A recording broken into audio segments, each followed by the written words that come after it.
ফুলপুর গ্রামের পাশে এক বড় জঙ্গল ছিল। ওই জঙ্গলে টোনা আর টুনি নামে এক দম্পতি বাস করত।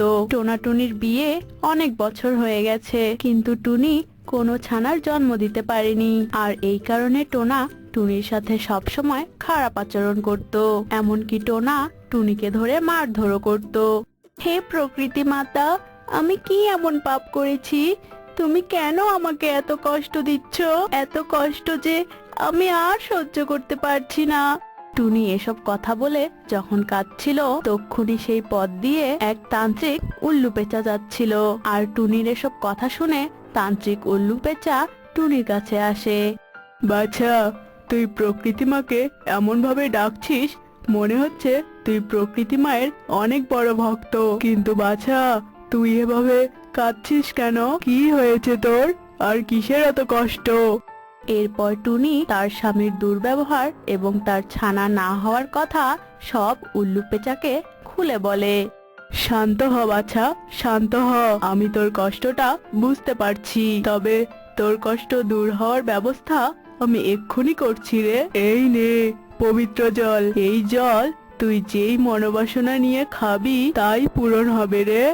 এসব কথা বলে তান্ত্রিক উল্লু পেঁচা সেখান থেকে চলে যায়। আর টুনি তার সন্তান কামনা করে সেই পবিত্র জল পান করে। আর কিছুদিনের মধ্যেই টুনি গর্ভবতী হয়। আর টুনি একটা নয়, দুটো নয়, তিনটে নয়, পুরো 7-7টা ডিম দেয়।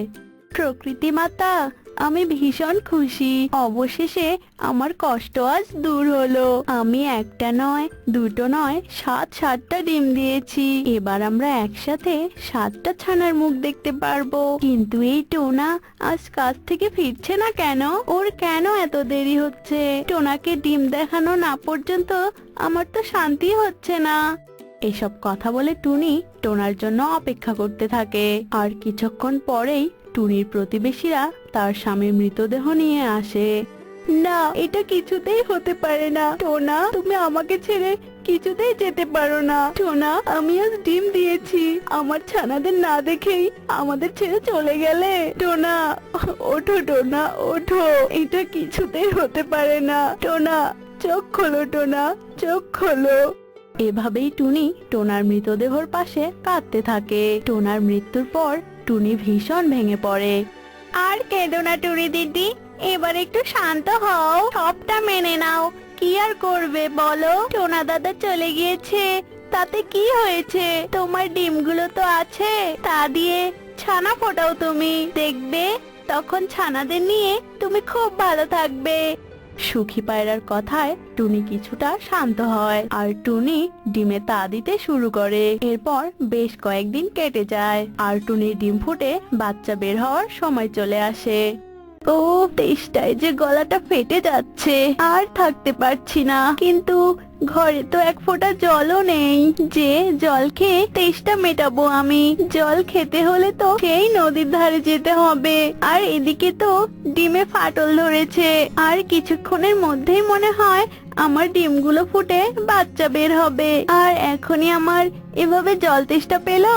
এভাবে এই ফাটল ধরা ডিমগুলো যদি রেখে যাই, তবে চিলের যদি চোখে পড়ে যায়, তাহলে তো চিল আমার ডিমগুলোকে খেয়ে ফেলবে। তখন তো আমার সর্বনাশ হয়ে যাবে। আর আমার ছানারা পৃথিবীর আলো দেখার আগেই চিলের পেটে চলে যাবে। না, আমি বরং ডিমগুলো আড়াল করে রেখে তবেই জল খেতে যাব। এরপর টুনি বাসার খড়গুলো দিয়েই ডিমগুলো আড়াল করে রাখে। আর তারপর জল খেতে চলে যায়। টুনি নদীর ধারে নেমে জল খেতে থাকে। আর তক্ষুনি একটি দানবী ঈগল টুনিকে ছোঁ মেরে উড়ে নিয়ে যায়। কে কোথায় আছো? বাঁচাও, বাঁচাও আমায়। ছেড়ে দাও, ছেড়ে দাও আমায়। আমি যে আমার বাসায় গুরুত্বপূর্ণ কাজ ফেলে রেখে এসেছি। টুনি এভাবে অনেক চিৎকার করলেও কোনো কাজ হয় না। দানবী ওই ঈগল টুনিকে ওর গুহায় নিয়ে যায় আর আটকে রাখে। আহা, টুনি, এত কাঁদিস না তো। আমি এক্ষুনি তোকে খাবো না, বুঝেছিস? আমি তো আজকের খাবার খেয়েই এসেছি। আমি তোকে কাল খাবো। আর এখন তো আমার বিশ্রাম নেওয়ার সময়, বুঝতে পেরেছিস? তাই এখন আর কান্নাকাটি না করে ঘুমিয়ে পড়। আমিও ঘুমিয়ে পড়ছি। এরপর দানবী ঈগল ঘুমিয়ে পড়ে। আর টুনি ঈগলের বাসায় বন্দি হয়ে যায় আর ভাবতে থাকে সে কি করে ঈগলের গুহা থেকে মুক্তি পাবে। এভাবেই সন্ধ্যা কেটে রাত নেমে আসে আর বৃষ্টি শুরু হয়। ধুর বাবা, এই ঝড় বৃষ্টির মধ্যে আমি এখন কোথায় যাই? এই তো চুরি করার জন্য জঙ্গলের পাখিরা আমাকে মারধর করে আমাকে তাড়িয়ে দিল, তাই তো বাধ্য হয়ে আমি এই জঙ্গলে এলাম। আর এই জঙ্গলে আসতে না আসতেই এত ঝড় বৃষ্টি শুরু হলো। এই রাতে এত ঝড় বৃষ্টির মধ্যে এখন আমি কোথায় আশ্রয় নেই? আরে ওই তো একটা পুরনো বাসা দেখা যাচ্ছে, দেখি তো ওখানে গিয়ে একটু আশ্রয় জোটে কিনা। এসব কথা চিন্তা করতে করতে শালিক টুনির বাসায় যায়। টুনির এমন খালি বাসা দেখে তো শালিক আরাম করে টুনির বাসায় বসে। যাক বাবা, বাসাটা কত সুন্দর ফাঁকা, এবার তাহলে আমি এখানেই শান্তিতে থাকতে পারবো। ও মার খেয়ে খেয়ে শরীরটা আমার ভীষণ ব্যথা করছে, এখন আমি শান্তিতে একটু বিশ্রাম করি। এসব কথা বলে শালিক টুনির বাসায় বসে পড়ে আর ঝিমাতে থাকে। আর শালিকের শরীরের তাপে আর খড়কুটোর মাঝে থেকে 7টি ছানা বেরিয়ে আসে আর অনেক কিচিরমিচির করতে থাকে। আরে এসব ছানা এখানে কোথা থেকে এলো? এরাও কি আমার মতো এই বাসায় আশ্রয় নিতে এসেছে নাকি? না, এদেরকে তো কিছুতেই এখানে আশ্রয় দেওয়া যাবে না। এত ছোট একটা ঘরে 7টা ছানা, এদের জায়গা দিতে গেলেই তো আমি শান্তিতে থাকতে পারবো না। না, আমি কিছুতেই এদের থাকতে দেব না। আর এসব কথা চিন্তা করতে করতে শালিক টুনির ছানাদের ঝড় বৃষ্টির রাতেই বাসা থেকে বের করে দেয়। আর এর কিছুক্ষণ পর টুনি ঈগলের বাসা থেকে পালিয়ে নিজের বাসায় চলে আসে। আরে আরে, আমার বাসায় তুমি কে? হ্যাঁ, আর তুমি যে আমার বাসায় আছো, তবে আমার ডিম কোথায়? হ্যাঁ, আমি ঈগলের কবল থেকে অনেক কষ্টে মুক্তি পেয়েছি। আর এই তো এখানেই তো আমার ডিমগুলো ছিল। কোথায় আমার ডিমগুলো? আর আমার ডিমগুলো থেকে তো বাচ্চা ফোটার সময় হয়ে গিয়েছিল। বলো, তুমি আমার ডিমগুলো কি করেছো? উফ, আপদগুলোকে তাড়ালাম, এখন আবার আরেক আপদ এসে জুটলো। এই, কি মিথ্যা কথা বলছো তুমি? এটা তোমার বাসা মানে? মিথ্যা কথা বলছো তুমি, তাই না? এটা আমার বাসা। শালিকের এসব কথায় কান্না দিয়ে টুনি ঘরের মধ্যে তার ডিমগুলোকে খুঁজতে থাকে। আর পুরো বাসা খুঁজেও টুনি তার ডিমগুলোকে দেখতে পায় না। হে প্রকৃতি মাতা, আমার ডিমগুলো কোথায় গেল? আর এই, তুমি আমার বাসায় কি করছো? হ্যাঁ, আর আমার ডিমগুলো কোথায়? জবাব দাও আমায়। আরে কিসের ডিম আর কার বাসা? তুমি মিথ্যা বলছো কেন? হ্যাঁ, এটা কিছুতেই তোমার বাসা হতে পারে না, বুঝেছো? এভাবেই টুনি আর শালিক অনেক তর্ক করতে থাকে। আর তর্ক করতে করতে ভোর হয়ে যায়। আর টুনির বাসায় এমন চেঁচামেচি শুনে সুখী পায়রা টুনির বাসায় আসে। আরে টুনি দিদি, এটা আবার কে? আর এত চিৎকার চেঁচামেচি করছো কেন? এরপর টুনি সুখী পায়রাকে সমস্ত ঘটনা খুলে বলে। আর এসব শুনে সুখী পায়রার সাথেও শালিকের ঝগড়া লেগে যায়। এরপর শালিক বাধ্য হয়ে সবটা বলে দেয়। বলে যে সেই তার 7 ছানাকে তাড়িয়ে দিয়েছে আর নিজেই বাসাটা দখল করেছে। তোমার কি দয়া মায়া বলতে কিচ্ছু নেই? হ্যাঁ, সদ্য ফোটা বাচ্চাদের তুমি এভাবে তাড়িয়ে দিয়েছো। তুমি আমায় ক্ষমা করো বোন, আমি বুঝতে পারিনি। চলো আমরা সবাই মিলে তোমার ছানাদেরকে খুঁজি। এরপর টুনি, শালিক, সুখী পায়রা মিলে টুনির ছানাদের খুঁজতে বের হয়। এদিকে টুনির ছানাগুলো এক গাছের নিচে বসে অনেক কান্নাকাটি করছিল। আর তক্ষুনি সেদিক দিয়ে সেই উল্লুক তান্ত্রিক পেঁচা যাচ্ছিল। আরে সাতকন্যা, তোরা এখানে কি করছিস? আর আমার দৈব শক্তি তো বলছে তোরা সেই টুনির 7টি ছানা, তবে তোদের এই হাল কেন রে?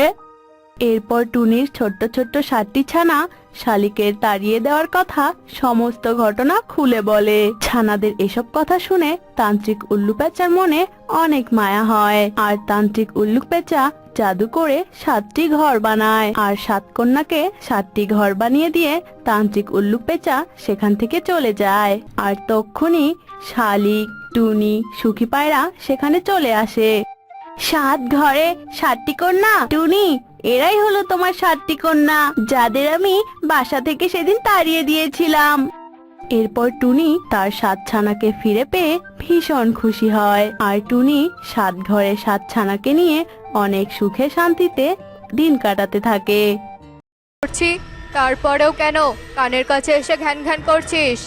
জন্মের পর তো তোর মাটাকে খেয়েছিস, এখন জ্বালিয়ে জ্বালিয়ে আমাকেও খেতে চাইছিস নাকি? হ্যাঁ, তোর মাটা তো মরে গেছে, তার সাথে তুইও মরতে পারিসনি। টুনির যত যন্ত্রণা সব আমার জন্য রেখে গেছে। এ কথা বলে টোনা ল্যাপটপ নিয়ে অন্য ঘরে চলে যায়। আর টিং টিং টোনার এমন খারাপ আচরণে কাঁদতে কাঁদতে বলে, বাবা কেন আমার সাথে সবসময় এমন খারাপ আচরণ করে? মা মারা গিয়েছে, সেটা কি আমার দোষ? কেন সবাই আমাকে কটু কথা বলে? আমি তো কোনোদিন আমার মায়ের চেহারাটাও দেখিনি, তবে কেন উপরওয়ালা সবাই আমাকে কেন এত কষ্ট দেয়? এভাবেই টিং টিং এর অনাদারে দিন কাটতে থাকে। একদিন টিং টিং তার ঠাকুমা মেরুটনটনের কাছে গিয়ে বলে, ঠাকুমা, ও ঠাকুমা, আমাকে একটু খাবার দাও না গো ঠাকুমা। তোমরা তো সবাই খেলে, কই আমাকে তো তোমরা কেউ ডাকলে না। সেই কাল রাত থেকে আমি না খেয়ে আছি। তোমরা কি আমার আপনজন নাও? বলো তো আমাকে। বাবাও আমায় খোঁজ নেয় না, তুমিও আমাকে দেখতে পারো না। এই যে ঠাকুমা, আমি খাবারের প্লেট নিয়ে এসেছি, এখানে আমাকে একটুখানি খাবার দাও না গো ঠাকুমা। তরকারি দিতে হবে না, শুধু দুটো সাদা ভাত দিলেই চলবে। আমি সেই সাদা ভাতই কাপুস কুপুস করে খেয়ে নেবো গো ঠাকুমা। দাও না গো ঠাকুমা, আমাকে একটু খাবার। সারাদিন এত খাই খাই করিস কেন রে টিং টিং? বাড়ির কাজে তো কোনো মন নেই, সারাদিন শুধু খাওয়া আর খেলা। এই শোন, তুই গলায় ভাত আটকে মরিস না কেন? হ্যাঁ, তাহলে তো আমি আমার ছেলেকে আবার বিয়ে দিতে পারি। তোর জন্য কোনো পাত্রী আমার ছেলেকে পছন্দ করতে চায় না। কেন জানিস? কারণ সতীনের মেয়ে আছিস তুই এখন। যা, রান্নাঘরে যে এটো বাসনগুলো আছে সেগুলো নদীর ঘাটে নিয়ে যা, সেগুলো ধুয়ে আন, তবেই ভাত পাবি তুই। টিং টিং দুটো ভাতের আশায় রান্নাঘর থেকে এটো বাসনগুলো নিয়ে নদীর পাড়ে নিয়ে যায়। আর বাসন ধোয়ার সময় কাঁদতে কাঁদতে টিং টিং বলে, মা তুমি আমাকে ছেড়ে কোথায় চলে গেলে? মা তুমি মারা যাওয়ার সময় আমাকেও কেন নিয়ে গেলে না? মা তুমি তো স্বর্গে আছো, আর দেখো আমি এখানে কেমন নরকের মধ্যে দিন কাটাচ্ছি। এসো না মা, আমাকে নিয়ে যাও, তুমি আমাকে নিয়ে যাও মা। টিং টিং যখন এসব কথা বলে কাঁদছিল, তখনই টুনি সেখানে আত্মার রূপে আসে আর টিং টিংকে ডাকতে থাকে। টিং টিং, তুই আমাকে ডাকছিস রে মা? তোরা তো কান্না দেখেছে, আমি আর ঈশ্বরের কাছে থাকতে পারলাম না। এক ছুটে আমি তোর কাছে চলে এলাম রে মা। মারে, কি হয়েছে তোর? কথা বল রে মা। টিং টিং হঠাৎ করে তার মায়ের গলার আওয়াজ পেয়ে পিছনে ফিরে তাকায় আর তার মাকে দেখে আনন্দে বলে ওঠে, মা তুমি এসেছো মা। আমাকে ছেড়ে তুমি কোথায় চলে গিয়েছিলে মা? কিন্তু মা আমি তোমাকে স্পষ্ট কেন দেখতে পাচ্ছি না মা? তোমার চারপাশে এত ধোঁয়া কেন? আমার কাছে একটু আসো না মা, আমাকে একটু জড়িয়ে ধরো। আর মা তোমার আওয়াজ এমন শোনাচ্ছে কেন? আর তোমার আওয়াজ কেমন ভয়ঙ্কর শোনাচ্ছে। তুমি এসো না মা আমার কাছে। মারে, এখন আমার আওয়াজ তো এমনই হবে রে মা, কারণ আমি যে মারা গেছি রে মা। আর আমিও যে তোকে স্পষ্ট করে দেখতে পারবো না, কারণ আমি মারা গিয়েছি। কিন্তু মা, তুই কোনো চিন্তা করিস না, আজ থেকে আমি তোর সাথেই থাকবো, তোর আত্মা মা হয়ে। আমাদের বাড়িতে যে ডালিম গাছটা আছে না, আজ থেকে আমি সেখানেই থাকবো। তোর যখনই কষ্ট হবে তুই এক ছুটে আমার কাছে চলে আসিস মা। আত্মা টুনির এসব কথা শুনে টিং টিং তো ভীষণ খুশি হয় আর সবগুলো বাসন পরিষ্কার করে বাড়িতে নিয়ে আসে। এভাবেই সেই দিনটি কেটে যায় আর বনের মধ্যে অন্ধকার রাত নেমে আসে। আর টিং টিং ঘরের জানালা খুলে ডালিম গাছের দিকে তাকিয়ে তার মাকে দেখতে থাকে। এদিকে মিনুটুনটুনি টিং টিংকে ডালিম গাছের দিকে তাকিয়ে থাকতে দেখে বলে, হ্যাঁ রে টিং টিং, তুই জানালা দিয়ে ওই ডালিম গাছের দিকে তখন থেকে কি দেখছিস এমন করে? ভূত দেখছিস নাকি আবার? কি ঠাকুমা, তুমি তুমি কি কিছু দেখতে পাচ্ছ না? আমি যে আমার মায়ের আত্মাকে দেখতে পাচ্ছি গো। ওই যে দেখো দেখো, ওই ডালিম গাছের ডাল থেকে আমার মা কেমন আমার দিকে তাকিয়ে হাত নাড়াচ্ছে। জানো তো ঠাকুমা, আমার মা ফিরে এসেছে। আমি আর মা এখন থেকে একসাথে থাকবো। টিং টিং এর এমন অদ্ভুত কথা শুনে মিনু টুনটুনি ডালিম গাছের দিকে তাকায়, আর কিছু দেখতে না পেয়ে বলে ওঠে, এই মেয়ে তো দেখছি পাগল হয়ে গেছে গো। দুদিন তোকে খেতে না দিলে তুই এমনিতেই সোজা হয়ে যাবি, বুঝেছিস? সব পাগলামো বের হয়ে যাবে তোর। যখন খিদের জ্বালায় ছটফট করবি তখন দেখবো ওই ডালিম গাছ থেকে তোর কোন মা এসে বাঁচায়। এভাবেই সেই রাতটি কেটে যায়। পরের দিন সকালবেলা টিং টিংকে আর কোনো খাবার খেতে দেওয়া হয় না। টিং টিং তখন ওই ডালিম গাছের কাছে চলে যায়, আর ডালিম গাছে থাকা টুনির আত্মা টিং টিংকে দেখে বলে, আয় রে মা, আয়। আহারে, তোকে ওরা না খাইয়ে রেখেছে বুঝি? তোর চোখ মুখ দেখে বোঝা যাচ্ছে যে তুই খিদের জ্বালায় কেমন ছটফট করছিস। আয়, আজ তোকে আমি মজার মজার খাবার খাওয়াবো রে মা। টুনির আত্মার এমন কথা শুনে টিং টিং টুনির কাছে যায়, আর টুনির আত্মা জাদু করে বিভিন্ন রকমের মজার মজার খাবার এনে দেয়, আর টিং টিংকে খাওয়াতে শুরু করে। এভাবে প্রতিদিন টুনির আত্মা টিং টিংকে আদর যত্ন দিয়ে বড় করতে শুরু করে। কিরে টিং টিং, তোকে তো আমরা দুদিন থেকে কিছুই খেতে দেই না, তাহলে তুই কি করে এমন নাদুস নদুস হচ্ছিস? হ্যাঁ, তুই কি অন্যের বাড়িতে চুরি করে খাওয়া শুরু করেছিস নাকি? হ্যাঁ, তোর জন্য কি আমরা মান সম্মান শেষ করব নাকি? হ্যাঁ বল, তোকে কে খাবার দিচ্ছে আর কি খেয়ে তুই বেঁচে আছিস বল? আমি তো তোমাকে আগেই বলেছি ঠাকুমা, ওই ডালিম গাছে আমার মায়ের আত্মা আছে। আমার মায়ের আত্মাই তো আমাকে প্রতিদিন খেতে দেয়। তোমার কি বিশ্বাস হয় না ঠাকুমা? তবে চলো চলো, আমার সাথে ওই ডালিম গাছের কাছে চলো। টিং টিং এর কথা শুনে মিনু টুনটুনি টিং টিং এর সাথে ওই ডালিম গাছের কাছে যায়, আর টিং টিং বলে, মা, মা, তুমি কোথায়? বেরিয়ে এসো মা।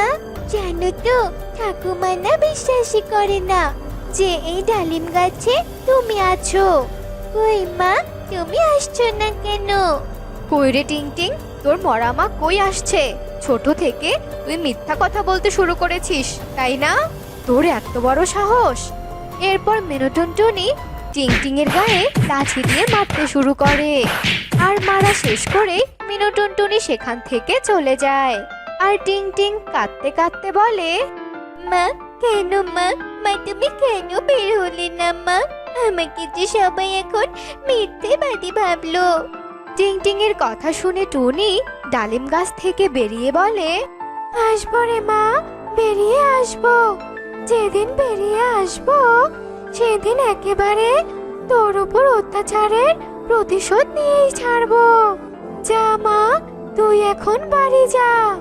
টুনি মায়ের কথা শুনে টিং টিং বাড়িতে আসে, আর যেই না বাড়িতে আসে মিনু টুনটুনি আবার টিং টিংকে দেখে বলে, এতক্ষণ পর তোর আসার সময় হলো, ঘরের কাজগুলো কে করবে শুনি?